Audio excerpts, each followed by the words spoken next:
In a residential house in the Edo lower town of Japan, OA seriously pointed out that her husband's paintings failed to accurately present even the basic human form, questioning what exactly he was creating every day. Her husband felt embarrassed, a surge of resentment igniting within him. He pondered why, unlike the wives of ordinary families who maintained a virtuous and respectful demeanor towards their husbands, OA was so unconventional. He accused OA of failing to adhere to the duties of a woman, but she completely ignored his remarks. As the daughter of Katsushika Hokusai, it was well known that her father was a master of painting, and she had inherited this talent, producing works that were both spirited and formidably executed.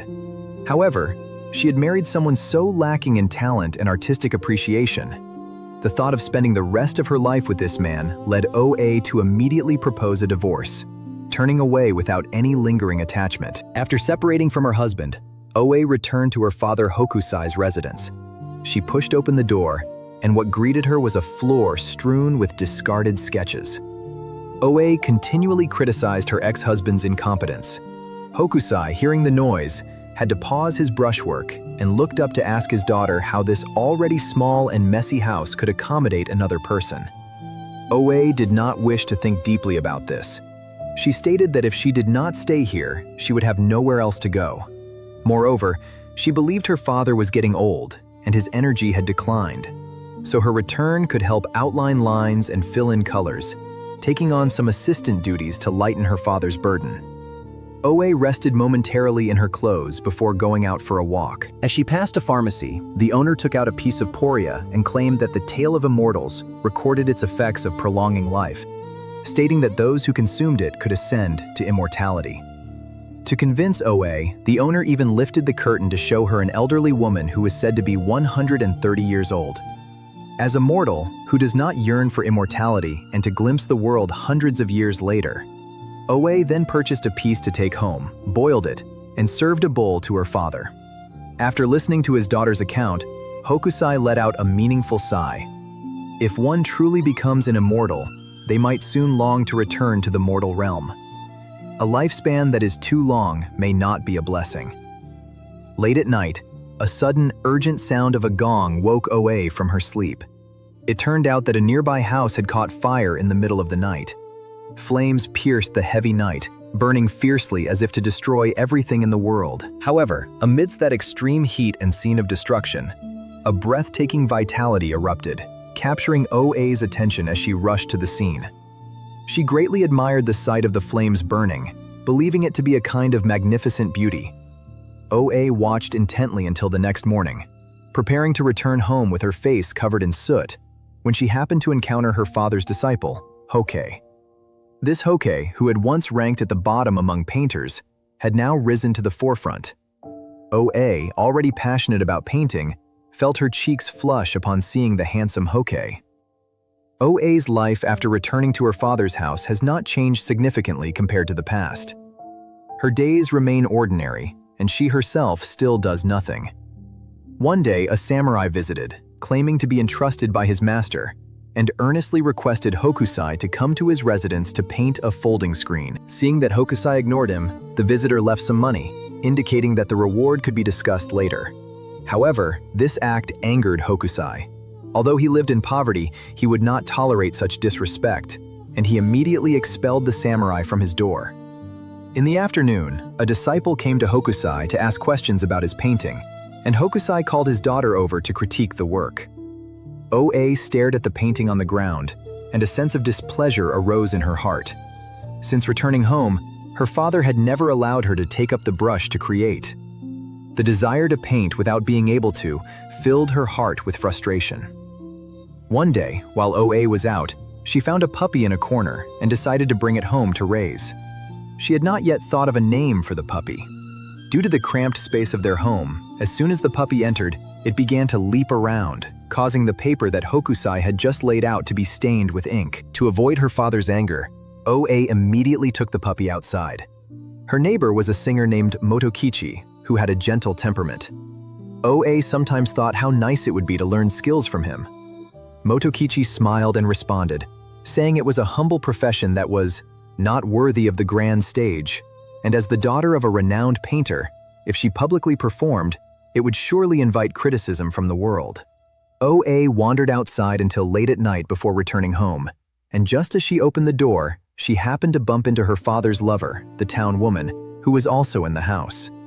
But there was no extra space in the room to accommodate a third person. The town woman then asked Hokusai for a portrait and subsequently took her leave.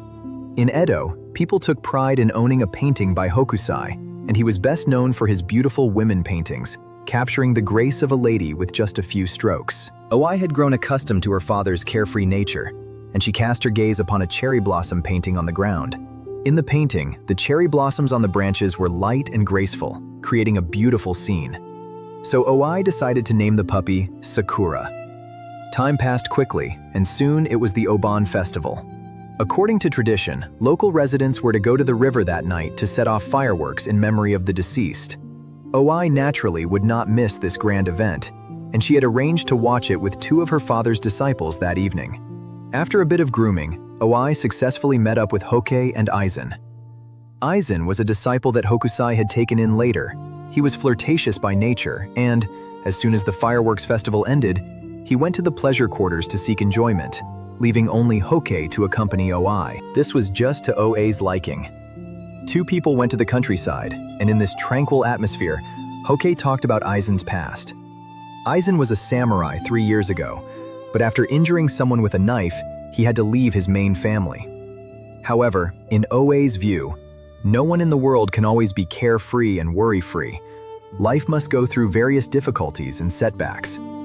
At this time, OA had regained her freedom, and it seemed that nothing could hinder her companionship with Hoke. But one sentence from Hoke completely extinguished her feelings. Hoke stated that he only saw OA as a sister, and mentioned why OA, who had devoted herself to painting every day before marriage, chose to abandon it after the divorce. This question precisely touched OA's hidden pain. That failed marriage had almost exhausted all her energy. OA verbally indicated to Hoke that he need not interfere in others' private matters, but as soon as she returned home, she began searching for her old paintbrushes. However, after searching every corner of the house, the brush that once felt most comfortable to her was nowhere to be found. Hoke was right. OA was once a well-respected painter in the industry. How could she give up her long-held passion for painting because of an unfortunate experience? Since she couldn't find the brush at home, OA went to the countryside to visit her stepmother, Koto. OA is Hokusai's third daughter. At this time, lying on the bed was Onao, the youngest daughter born to Hokusai and his stepmother, Koto. Onao was born blind and frail, relying solely on Koto's careful attention over the years. Upon learning of OA's intentions, Koto immediately handed over a treasured set of paintbrushes to OA. Although they had no blood ties, Koto always cared for and looked after OA. This gentle and kind stepmother made OA feel a long-lost warmth. She thought to herself that if she could settle here, she could help take care of her blind sister. However, in Koto's eyes, among all of Hokusai's children, only OA resembled her father the most. She did not want OA to easily bury her own talent. At the same time, Koto also noticed that the relationship between father and daughter might not be harmonious, but Hokusai often confided in Koto. If it weren't for OA, he really wouldn't know how to make a living. Hokusai had such a temperament. He appeared cold on the outside but was warm on the inside, and he truly cherished the time spent with his daughter. The stepmother's guidance helped OA regain her confidence. On her way back, she bought a goldfish. After arriving home, regardless of the late hour, OA picked up her brush and began to sketch the shape of the goldfish. Hokusai worried that the insufficient light at night would harm his daughter's eyesight, so he got up to advise her to create in the morning instead. Hokusai's concern was like himself. It sounded casual and indifferent, but it contained deep care for his daughter. OA looked at her father's somewhat clumsy appearance, and her heart warmed. The grievances and confusion that had once weighed on her heart quietly dissipated at this moment. As the new year approached, the neighbors organized a social event, and Hokusai participated. He later found a hairpin in the well, which was the one OA had worn specifically to meet Hoke on the day of the Obon festival. She had accidentally dropped it into the well before leaving, and Hoke had rejected her feelings. Therefore, When Hokusai asked his daughter if she still wanted the hairpin, Oe immediately showed her displeasure and told her father to throw it away. Hokusai did not understand why his daughter was upset, but he was always laid back, so he turned and went back inside to continue painting. Unexpectedly, while smoking, Oe accidentally knocked ash onto the paper, ruining the painting that Hokusai had spent many days working on. Looking at the burned manuscript, Oe panicked. But despite his sorrow, Hokusai could only sigh helplessly. He ultimately did not blame his daughter. Hokusai and his daughter Oe were both painters, and they spent their days focused on painting, with no time to manage household chores. Thus, when the studio became too cluttered to work in, they tacitly chose not to clean up, but instead moved to a new home and resumed their creative process. For these two, who viewed painting as life itself, the primary function of home was not to provide a comfortable dwelling, but to create a space where they could work peacefully. This time, Hokusai and his daughter changed their residence again. They moved to a nagaya in the lower town of Edo. The rent here was low, and the move was convenient. Over the years, they had lost count of how many nagayas they had changed. Before leaving, their neighbor Motokichi sang a farewell song for Oe, singing, "In life, why lament? Life is but a dream, seek only to enjoy." On the first day of their move into the nagaya, trouble arose. The samurai who had previously come to request a painting now drew his sword, threatening Hokusai that if he refused to paint for his master again, he would kill him on the spot. Seeing this, Oe instinctively stepped forward, firmly standing in front of her father. The samurai was taken aback by her resolve, and ultimately left reluctantly, sheathing his sword. Aizen, who helped with the move, asked Oe if she felt no fear facing the armed samurai. Oe admitted that she was not entirely fearless, but she could not stand by while her father was in danger. And although Hokusai was proud, he could not bear to let his daughter take risks for him. He ultimately chose to compromise. The next morning, Hokusai had Oe prepare brushes and ink, and they went together to the samurai's master's residence to paint a folding screen. As time flowed slowly, the clutter in the nagaya accumulated more and more, becoming a mess. Hokusai had to pack up again, pulling a cart and moving with his daughter to a new place. But this time, he no longer saw Aizen's busy figure by his side. Aizen had now become a renowned painter, with a steady stream of people coming to request paintings, and he was busy with his work, unable to attend to anything else. Over the years, the disciples personally taught by Hokusai have gained fame under his strict guidance. But only Hokusai and his daughter Oe continue to live a life of poverty, without a fixed residence and with simple meals. The prosperity and success of others have not affected the mindset of the father and daughter. They focus solely on their brushes, feeling at ease and content. Due to frequent relocations and Hokusai's and his daughter's indifferent attitude towards money, even though both are well-known painters in the industry, they remain quite financially strained. Their daily meals are often hastily prepared, mostly consisting of cooked food and steamed buns. On this day, however, Hokusai asked Oe to go to a high-end restaurant to purchase dishes. Oe was quite surprised, wondering where the family had gotten such leisure money. Hokusai then took out a handful of coins, claiming they were old treasures he had found by chance during the move. More importantly, he was going to pass on a painting name to his daughter, naming it Katsushika Oe. Ing implies response, while Wei contains the meaning of action and achievement. This name comes from Hokusai often calling out to his daughter, "Hey, bring me the rice. Hey, hand me the brush." Over the years, Oe has taken care of her father's daily needs and served as his painting assistant, always by his side. Thus, this painting name is not only a unique artistic identifier for the painter, but also a recognition from the father to the daughter, a testament to the years they have relied on each other through painting, accompanying each other day and night. While Hokusai devoted himself to his creations, he never forgot his poor little daughter, Now. Thinking of the child who was born unable to see, Hokusai felt deep sorrow in his heart. So he solemnly painted a work meant to ward off evil and disasters, entrusting Oe to take it to his little daughter, hoping it would protect her for a lifetime of peace and smoothness. However, Now harbored many grievances in her heart. She believed her father did not love her at all, Otherwise, why would he never come to visit? Upon hearing this, OA hugged her sister tightly, telling Onao, their father did not love her. It was just his nature. The more he cherished someone or something, the less he knew how to express it. When faced with painful matters, he instinctively chose to avoid them. Onao usually lived alone with her mother in the countryside, and loneliness had become the norm. Now that her sister had come to visit, she held on to OA tightly, unwilling to let her go. Until late at night, Onao still could not fall asleep. Being blind, her hearing was particularly sharp. She listened to her sister's steady breathing and the faint sound of little bugs crawling along the edge of the tent, feeling a deep sense of peace in her heart, wishing this night could last a little longer. During this visit, OA noticed that Onao's complexion was much paler than when they last met, and she looked weak, causing concern. She worried that her sister's health might be worse than it appeared. Seeing her anxious expression, stepmother Kodo informed OA that the doctor had prescribed a new medication recently, and Onao's health was gradually improving, so she need not worry excessively. However, after OA returned home, the unease did not dissipate. Instead, it lingered in her heart, making her restless.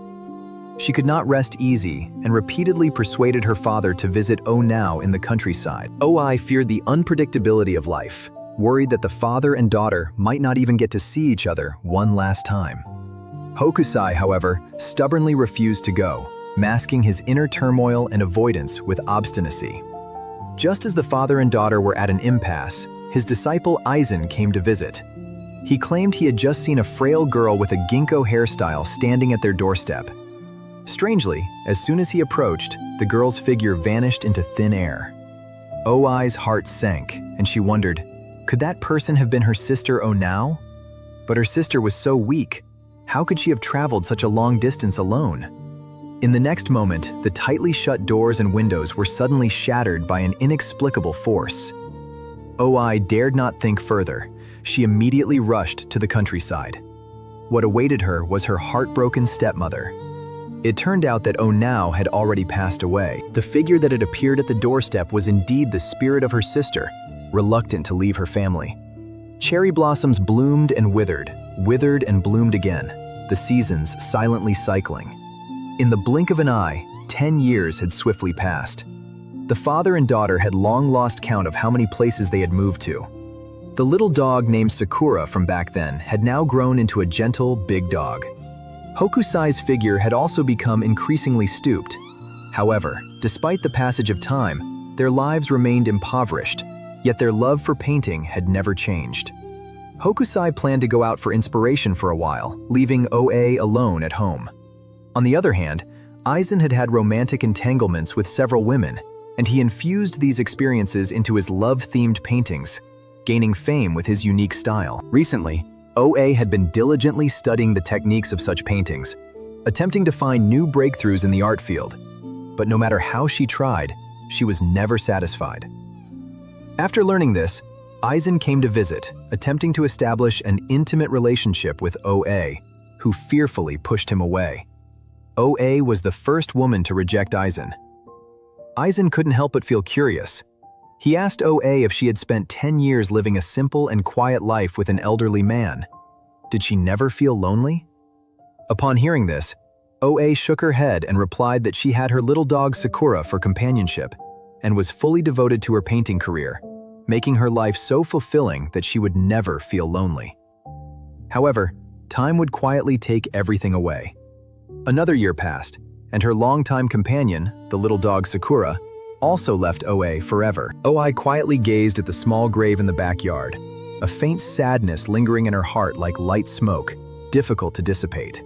Her father had been out seeking inspiration since last year and had not been heard from since. OI had stayed in this old house without moving, silently waiting for her father's return. On weekdays, OI, besides purchasing necessities and focusing on painting, would occasionally go out to watch the geisha's splendid performances, surrounded by laughter and joy. However, no matter how lively and prosperous the outside world was, it seemed completely unrelated to her. One day, while OI was painting at her desk, she suddenly heard the chanting of the Lotus Sutra coming from outside the door. Oi quickly got up and looked towards the door. Her long, absent father had finally returned. At this moment, Hokusai's hair was completely white, and his face appeared even more aged and weathered. His first words upon entering the house were to ask about the whereabouts of the cherry blossoms. Oi silently led her father to the backyard, pointing to a small grave. Without saying a word, she had conveyed everything. Hokusai gazed at the mound of earth, a deep sorrow filling his eyes. He understood well that everything has a life cycle. Onao had passed away, the cherry blossoms had also faded, and he himself would eventually reach the end of life. However, the thought of that day approaching stirred a strong sense of reluctance within him. How would his only daughter Oe sustain herself after his death? Where would the art of painting, which he had pursued his entire life, go? Hokusai suddenly recalled many years ago when his daughter had bought a piece of fooling from the street. The shopkeeper had boasted that fooling had the power of immortality, and at that time, he found it absurd and even teased his daughter for being too naive, thinking there was such a thing as eternal life. Yet now, in his old age, he sincerely hoped that such a miraculous medicine truly existed, wishing it could transform him into an immortal, freeing him from the shackles of life and death, so he wouldn't have to watch the loved ones and things he cherished disappear one by one. After returning home, Hokusai immersed himself in creation, seizing every moment. He poured all his experiences, thoughts, and feelings from the year into his paintings, each stroke contributing to what would later become the famous 36 views of Mount Fuji. However, no one could predict that one night, a loud gong would wake the sleeping father and daughter. The fire was raging at their residence. Though the father and daughter managed to escape, the fire nearly destroyed all of Hokusai's lifetime collection of artworks. Decades of hard work turned to ashes overnight. Oe stared blankly at the flames that consumed everything, watching the artworks that carried her father's lifelong passion turn to charcoal. Hokusai merely sighed softly and turned to walk away. On the surface, Hokusai appeared calm, as if the fire had only destroyed some insignificant sketches. But only he knew how deeply the pain resided within him. Hokusai viewed painting as life. These artworks were not only the crystallization of his efforts, but also the spiritual support against poverty and loneliness. Now, with everything obliterated, it felt as though half of his soul had been extracted. Not long after, Hokusai and Oe left the sorrowful land of Edo and moved to a humble cottage at the foot of Mount Fuji. Oe often gazed at the majestic Mount Fuji in a daze. The heavens and earth are so vast, yet humanity is so small. The ups and downs, joys and sorrows of life seem trivial in the face of the eternal snow on that mountain peak. As one reaches old age, one cannot help but reminisce about the past. Hokusai often thought of how, when Oe divorced, she had said it was only a temporary separation, yet that temporary period turned into a lifetime. Hokusai felt deeply indebted to his daughter. He blamed himself for not finding her a happy marriage, for not providing her with a comfortable life, for subjecting her to the troubles of worldly gossip, and for making her live a nomadic life alongside him, enduring hardships. He believed he had wasted his daughter's life, and countless times he tossed and turned in bed at night, filled with regret. However, life cannot be relived. All he could do was try to make amends for his daughter's future. The more he thought about it, the more guilty he felt, and the more he believed he had burdened his daughter. Finally, one day, he mustered the courage to speak and urged Oe to return to Edo, to start her own life, and not to worry about him anymore. Upon hearing this, Oe suddenly broke down emotionally. She expressed to her father that this path was her own choice, that she willingly stayed by his side to accompany him in painting, and that she had never felt forced or regretted her decision. She had long been determined to care for him in his old age, unable to understand why he wanted to push her away. Time flowed slowly like this. Hokusai prepared daily for the death that could come at any moment. Yet he never expected that his disciple Aizen, still in the prime of life, would pass away before him, the aging elder. In 1848, on a windless, rainless afternoon, 89-year-old Hokusai bid farewell to Aizen. The pain of an old man mourning a young man struck heavily at Hokusai's soul. He stood silently by, not weeping or crying out in sorrow, but in his already clouded eyes, there surged an indescribable grief and desolation. He had taken in countless disciples throughout his life, yet he had to witness them leave one by one before him, and he had to learn to endure the repeated separations of this world. Even so, Hokusai never stopped painting. Deep within him lay a stubborn, almost humble wish. If he could gain another 10 years of life, he would surely become a true artist. Thus, Hokusai carried this faint hope into the new year. At this moment, Oe sat quietly on the porch, watching the petals fall in the gentle breeze, and like countless ordinary days, she casually asked her father what he wanted to eat today. However, this ordinary greeting ultimately received no response. On this spring day filled with cherry blossoms, Hokusai closed his eyes forever. Oe stepped inside, looking at her already departed father without shedding a tear. The years of life and death had taught her to face death with composure. Beside her, the ink on the painting draft was still wet, and Hokusai had not ceased his creation until the moment his breath stopped. The Mount Fuji depicted by him still stands majestically, capped with snow all year round, just like his lifelong perseverance and dedication. And that azure dragon striving to ascend amidst the dark clouds, with its strong posture, is it not a reflection of himself? He is unwilling to succumb to aging, unwilling to settle for mediocrity. Even in death, his soul must break free from the shackles of his body, forever soaring in the realm of art that he loves dearly.